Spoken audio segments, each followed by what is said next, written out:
नमस्कार। चलिए आज समझते हैं एक बहुत ही गहरे और सुंदर प्राचीन ग्रंथ को, हरि स्तोत्र को। बस ये एक लाइन यही पूरे स्तोत्र की आत्मा है, आप कह सकते हैं। ये हमें सीधा मुद्दे पर ले आती है कि असल में समस्या क्या है और उसका हल क्या है। तो इससे पहले कि हम और आगे बढ़ें, ये संसार का कॉन्सेप्ट समझना बहुत जरूरी है। स्तोत्र इसे एक ऐसे अंधेरे की तरह दिखाता है जिससे हमें पार पाना है। ठीक है, तो देखते हैं कि इस स्तोत्र के मुख्य आइडियाज को समझने के लिए हमारा रोड मैप क्या होने वाला है। तो सबसे पहले ये स्तोत्र हरि को सिर्फ एक देवता की तरह नहीं दिखाता, नहीं, बल्कि उन्हें संसार के अंधेरे की जो गहरी समस्या है ना, उसका असली समाधान बताया गया है। अब आगे बढ़ते हैं और देखते हैं कि ये स्तोत्र हरि की भूमिका को एक कॉस्मिक लेवल पर, मतलब ब्रह्मांड के स्तर पर कैसे समझाता है। वो सिर्फ एक समाधान नहीं है, बल्कि पूरी सृष्टि का केंद्र भी है। और यहीं पर हमें पहला बहुत ही दिलचस्प विरोधाभास मिलता है।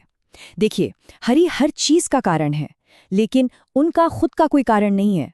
मतलब वो बिना किसी शुरुआत के ही सबकी शुरुआत है। ये ग्रंथ हरि को कई बड़े बड़े कॉस्मिक काम सौंपता है, एक ऐसी तस्वीर बनाता है जिससे पता चलता है कि वो एक ऐसी शक्ति है जो सब जगह मौजूद है, जो सृष्टि करती है, उसे संभालती है और उसी में रहती भी है। ये जो मिसाल दी गई है ना, ये बहुत ही खूबसूरती से बनाने वाले और बनी हुई चीज के रिश्ते को समझाती है। मतलब वो अलग अलग नहीं है, बल्कि एक ही महासागर की लहरों की तरह हैं, एक दूसरे से जुड़े हुए, एक ही चीज से बने हुए। अब आते हैं इस स्तोत्र के सबसे दिमागी तौर पर दिलचस्प हिस्सों में से एक पर, और वो ये है कि ये विरोधाभासों यानी कॉन्ट्रडिक्शंस के जरिए हरि की प्रकृति को कैसे समझाता है। तो देखिए, विरोधाभास ये है कि हरि को सृष्टि का शुरुआती पॉइंट भी कहा गया है और साथ ही उन्हें ऐसा भी बताया गया है जो किसी भी शुरुआत से पहले मौजूद है। इसका मतलब ये हुआ कि जो परम सत्य है वो हमारे असली और नकली के सीधे साधे बंटवारे से कहीं ज्यादा बड़ा है। वो इन दोनों को अपने अंदर समेट लेता है। अब ये स्लाइड देखिए, ये सच में बहुत इंटरेस्टिंग है। ये दिखाती है कि कैसे एक ही परम सत्य को अलग अलग लोग, अलग अलग परंपराएं अलग अलग तरीके से महसूस करती हैं और अलग अलग नाम देती हैं।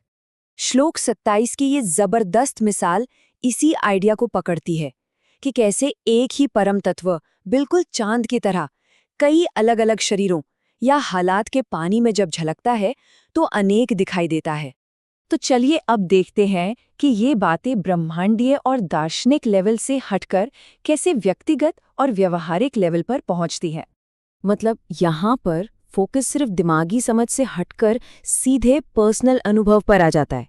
ये सिर्फ जानने के बारे में नहीं है, बल्कि महसूस करने के बारे में है। ये स्तोत्र असल में कई आध्यात्मिक प्रैक्टिस का एक संगम है। ये बताता है कि शायद कोई एक ही सही रास्ता नहीं है, बल्कि एक सच्ची, गहरी आंतरिक यात्रा के जरिए उस परम सत्य को पाया जा सकता है। और एक बार फिर स्तोत्र की ये लाइन जो बार बार आती है, हमें ये इन सारी प्रैक्टिसेस का असली मकसद याद दिलाती है, और वो है संसार के अंधेरे का नाश करना। तो आखिर इस रास्ते पर चलने का नतीजा क्या है? स्तोत्र इसे खुद के एक बहुत गहरे बदलाव के तौर पर बताता है। ये स्तोत्र सफर के आखिरी पड़ाव को एक बहुत ही बुनियादी सवाल के साथ सामने रखता है, मैं कौन हूँ? और इसका जवाब ना कहने की प्रक्रिया से मिलता है। मतलब पहले ये समझना कि कोई क्या क्या नहीं है, ताकि ये खोजा जा सके कि वो असल में है क्या, और वो है वो मूल चेतन सिद्धांत।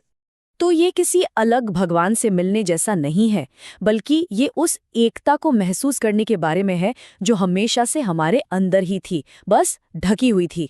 श्लोक 28 की ये घोषणा इस स्तोत्र में बताई गई अनुभूति का शिखर है, मतलब पीक पॉइंट है। ये वो पल है जब अलग होने की सारी भावनाएं पूरी तरह से खत्म हो जाती हैं। और इस तरह हरि स्तोत्र हमें अंधेरे से रोशनी तक के एक सफर पर ले जाता है। और ये सफर एक आखिरी सोचने पर मजबूर कर देने वाले सवाल पर खत्म होता है कि अगर ये पूरा ब्रह्मांड चेतना से ही पैदा हुआ है, तो फिर असल में कोई क्या है?